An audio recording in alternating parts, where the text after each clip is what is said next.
Hello everybody and welcome back. This time, this is the Adventure of Yalpa. This time I am doing a Follow the Samurai battle with my Follow the Samurai General, Lieutenant Colonel Kensington. There he is, yellow. Not to symbolize cowardice, I just happened to be the way the banner was. So, my opponent is KingOnTop. We are both low levels in this match. This is one of my first Follow the Samurai matches under this avatar. As you can see, my army is composed of 4 units of Red Bear infantry with a little caps that look pretty nice. Okay, so I am using Imperial infantry. Red Bear infantry are Imperial infantry. My opponent is using Shogunate infantry, these white tiger force. In general, Imperial units are more expensive, but they have better stats. As you can see, mine are have pretty good reload skill and accuracy, whereas these white tigers have nearly half that. But they do cost a whole lot less, which can be advantageous in some situations and disadvantageous in others. I don't have any veteran units apart from my general, of course. His name is Lieutenant Colonel Kensington. And I have 2 units of vanilla Yabuki over here, basically Yabuki. KingOnTop, in addition to his 2 white tiger force, he has 2 units of Katana Samurai, known in this game as Katana Kachi. One of them has 1 rank in veteran status, named them Scarlets, which is strange because they sort of have an armor yellow. I am a mess today. They have a orange color to them, and they're called Scarlets. His general's name is Joe Yabuki. Perhaps he's pretty cool looking. He's a gun general leadership mix, just like myself. He has 2 units of Yabuki hidden, but both of them are veteran, but you won't see those until later. We are playing on the Shinano River map. As you can see, this river runs nice up the middle, and there's this little island between these 2 gorges, and I'm going to go ahead and put it into play. There are no key buildings in this map, unlike the last one, which is an option you can opt for if you are doing a custom battle. Some people, I think he set this one up. There are no key buildings. He must not like having to worry about them. I mean, I understand. They're just another thing to worry about. It helps. It's slightly more realistic, I guess. There weren't really shrines and stuff all over the map, just waiting to be captured during a battle. Although I guess there were. This is, I don't know.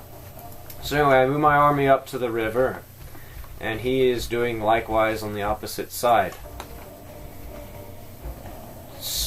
If you are going to bring samurai troops, I'm just going to go ahead and say this, you have to use them wisely, because they have good attack, better than line infantry, well, at least any line infantry that we have, but they don't have guns, and that will play a huge role in this battle.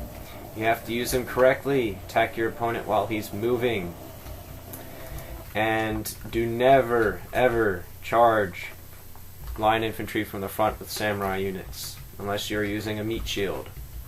And still I would not advise it. So, this battle is important because it teaches you the importance of positioning. In fact, I don't think my general or my cavalry at all will play much of a role in this battle. It is how I use these infantry that really matter. So, I am moving my troops around. I'll explain my plan in a minute. We're just taking our lovely time getting to position.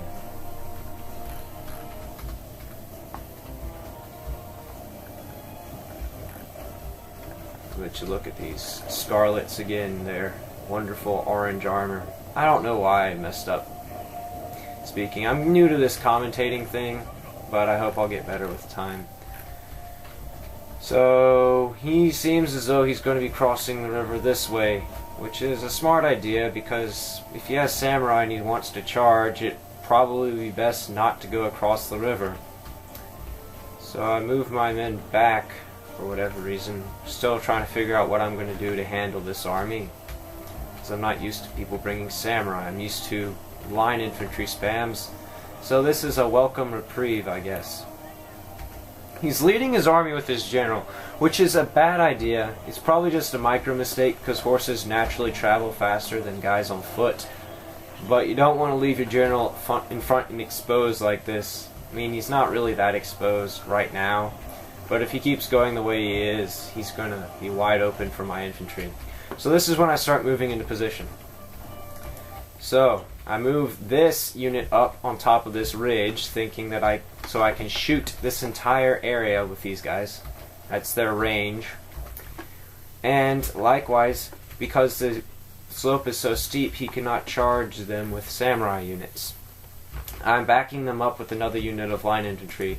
It may be tempting to spread your men all out into one long, thin line, but that's what is dangerous if you're fighting a samurai person, because they can target a weak spot and charge right through. I'll display that in a minute.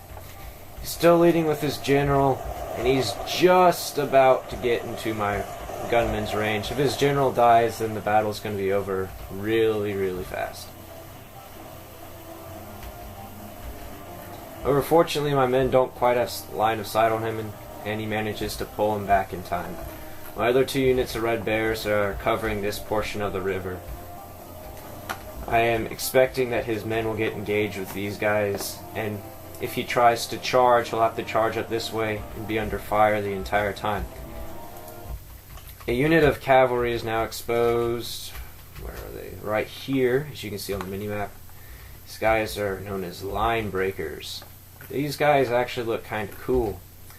Two upgrades are put into these guys. Look like he upgraded morale and charge bonus. Well, he got one of those upgrades right. Doesn't really do you any good to upgrade morale on cavalry. They're mostly a hit and run unit and follow the samurai. Not at all like in Shogun 2 where you might have long drawn out cav engagements. Anyways, he moves his general back and is now leading with these white bears. And I open up on him. Line of sight is very important to consider when positioning. His men don't quite have line of sight on my guys, but mine did. So he's going to pull back before I can get another volley in. This poor chap took a bullet to the gut. I'm sorry, man. So he's moving this other unit up. I think he's going to try and get an engagement on these guys. I get another volley off into them. He's reforming. Constantly reforming your line infantry is a terrible idea, because if they are moving, they can't return fire, and they'll keep taking casualties in vain. He does manage to get a couple of shots off, and he's moved these guys into position. And now he's moving these guys again, wasting more volleys and allowing me to get more kills on him. You've only gotten 3 kills on me, and I've killed 24 of them.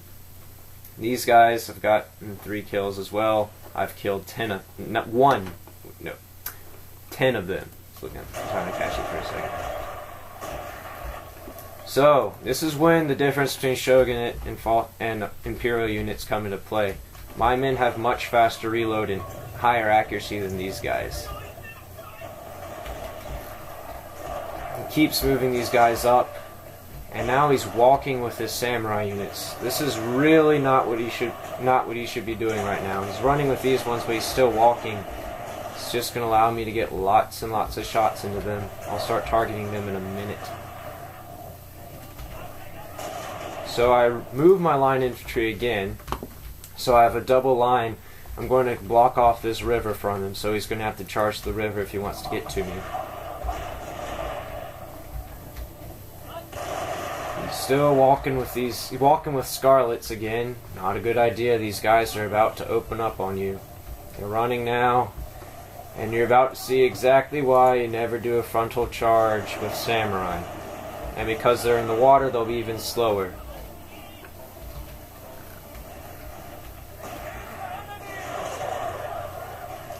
So in that one volley, they're down 3/10 of a unit. But he does this to screen a charge with his Yari Cav, which is a good idea, screening and all, but he probably wanted to do that with his Cav and allow his katanas to get into combat. And right as they're about to get to the line, my second line opens up because they have line of sight over their comrades' heads and completely thrash this Yariki. All those upgrades to waste. Scarlets, routes, so does the Yariki. He has another unit of Yariki. Over here, another unit of line breakers. He will charge them in a minute. Meanwhile, his katana are completely surrounded by guns and are being whelmed upon. These guys are pretty brave, though, to keep on charging like this. One of his units of White Tiger routed because they have low morale, and his general is moving up, bringing up the rear. He's wisely keeping him out of range of my guns, though.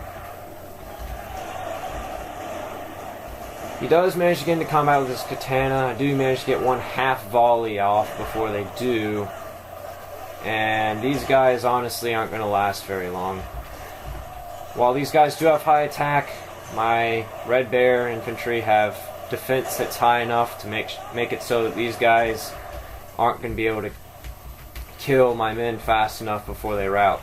They rout, and all he has left is his general, White Bear, and Yariki, which has disappeared mysteriously. So he tries to make a valiant last stand.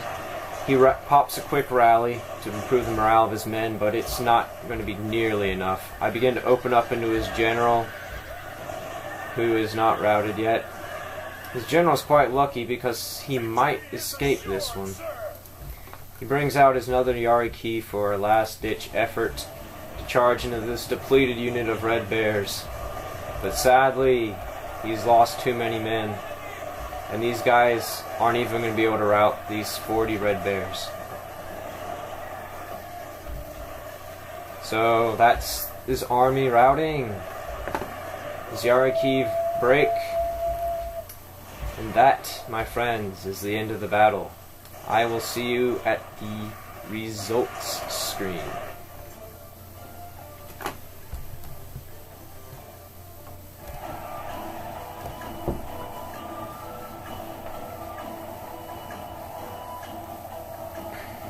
So, what did KingOnTop do wrong?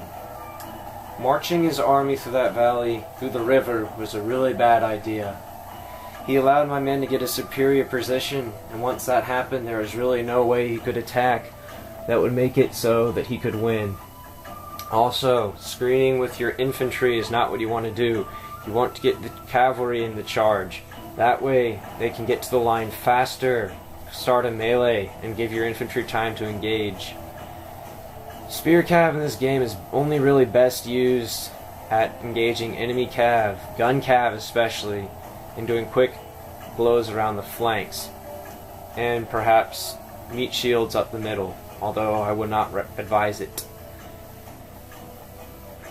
So, this is my second commentary. I officially changed my name to the Avenger of the Alpha. And I would appreciate more views on my channel, but I'm not sure how to do that. So, as you can see, my Yariki and Kensington didn't get any kills. This Red Bear pulled more than its weight and got more than double kills than the minute lost. Most kills of this for KingOnTop was this unit of White Tiger with 33 kills. Scarlets, his veteran units hardly contributed at all. And thank you for watching. I will be back with more soon. I'm still new to this whole commentating business, and I'm trying to work getting my speech right. As you probably all know, my commentary on this video wasn't spectacular, but I'm learning. Everybody has to start from somewhere. Anyways, this is the Avenger at Ilalpa signing off for now.